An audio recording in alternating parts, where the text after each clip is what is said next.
Chapter 2 Fuel Drivers. Later, 10 Cents and Sunshine arrived at the seaplane hangar with a fuel barge. Sally Seaplane was there waiting for them. She was pleased to see them. "Hello, fellas. You have my fuel, I see." "Hiya, Sally," 10 Cents called cheerfully. "Here's your fuel." "Hello again, Sally," called Sunshine, who was always pleased to see the seaplane. The two switchers moved the fuel barge next to Sally, then stood near her. Sally began taking on fuel from the barge. "Have you fellas been up to anything exciting recently?" "Nah, not really," replied 10 Cents. "Just working for Captain Czar and trying to beat the Z-Stacks, that's all." "Well, I am surprised," said Sally.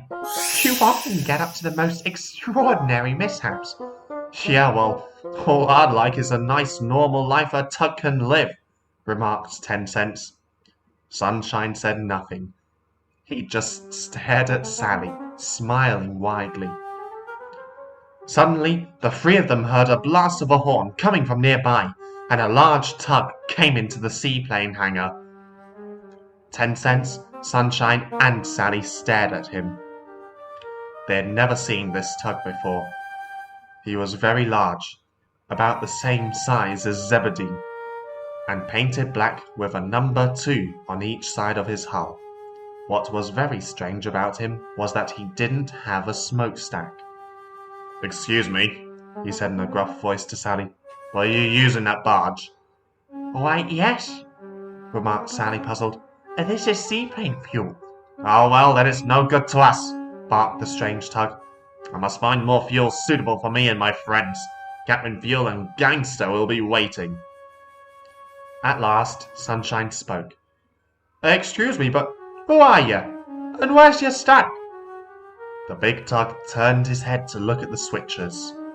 "You're two of those old-fashioned types." "A mugger." "Excuse me," remarked 10 Cents crossly. "Old-fashioned?"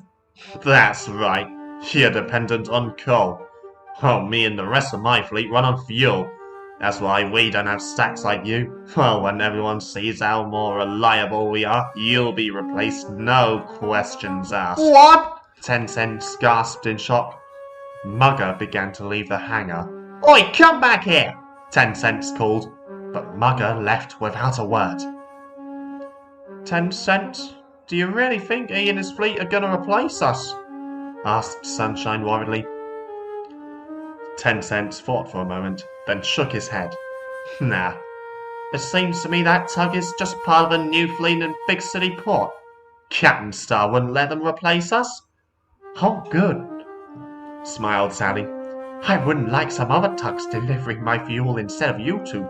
"All the same," said Sunshine, "it doesn't sound like a good thing to have another fleet of tugs to be in Big City Port. That'll mean more competition, and we have another there with the Z-Stacks."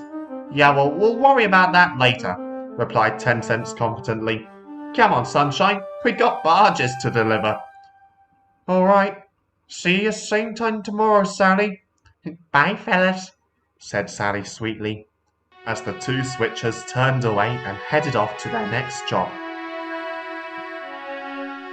Meanwhile, Zorran, Zebedee, and Zack were steaming together through the canal, each towing a fuel barge, which was orange and had the word tugging painted in white on each side. None of the Z-Stacks knew what this fuel was for. "Now we need to make sure that we charge the customers accepting these a lot of money," exclaimed Zorran, "especially when we let Zip and Zug deliver fuel. They let the customer have it for free." "We'll make a good profit on these," Zack smirked. "We should do this on our own, instead of for Captain Zero." "Yeah, but then he'd have our stacks for it," remarked Zorran huffily. As the Z-Stacks rounded a corner, they saw up ahead 3 tugs, which they had never seen before, blocking the way. These tugs were identical to each other, and Mugger, the tug that had met 10 Cents, Sunshine, and Sally, painted black, about the same size as Zebedee, and had no stacks, much to the puzzlement of the Z-Stacks. The only feature on these tugs that differed them from each other was that one had the number 3 painted on each side of his hull, another one of them had the number 4, the third had number 5. "Ahoy there!" the tug with the number 3 painted on called to the Z-Stacks. "What's that you're towing?" The Z-Stacks stopped and faced the newcomers. Zebedee and Zack stared at them in puzzlement, wondering who they were and why they had no stacks. Zorran, however, quickly decided they were looking to take the fuel barges from them and gain the money. "Push off! This is our work! We're not letting you take it and claim the money!" "Well, that's a nice way to greet someone new to Big City Port," remarked the tug with the number 5 sarcastically. He steamed past the Z-Stacks and surveyed the fuel barges. Just what we need. Tugging fuel." "Tugging fuel?" scoffed Zorran, puzzled. He was surprised and outraged this tug knew more about what he was towing than he did. "What's that, then? And why do you lot need it?" "Who are you?" put in Zebedee. "And why on earth don't you have stacks?" The tug with the number 4 smiled. "My name is Pushover. And these are my friends Muscles." He turned his head to look at the tug with the number 3. "And Animal." He then looked at the tug with the number 5. "We need that fuel." "Oh, I see," snorted Zorran huffily. "You're trying to sell fuel by yourselves, are you? Did you only have your stacks for doing it?" "No, we don't need stacks," retorted Muscles, feeling very annoyed. "We're fuel-driven tugs, coming from a fleet called the Fuel Drivers, and we're new in Big City Port. We work for our owner, Captain Fuel. That fuel you have is what he uses to power us, hence the name. We don't need coal like you oldies." "Oldies?" snapped Zorran. "Why, just "So you—" we've come to collect it," interrupted Animal. But we're taking this fuel to a customer." "Oh yes, that would be Captain Fuel," lied Muscles. "He was going to collect it from you, but changed his mind, and sent us to collect it instead." "Oh, well, that's okay then," remarked Zebedee, satisfied.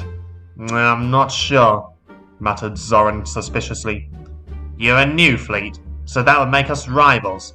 Not that we don't already have a rivalry with another fleet." "Okay then, forget it," replied Animal, revving up his fuel-driven engine to leave.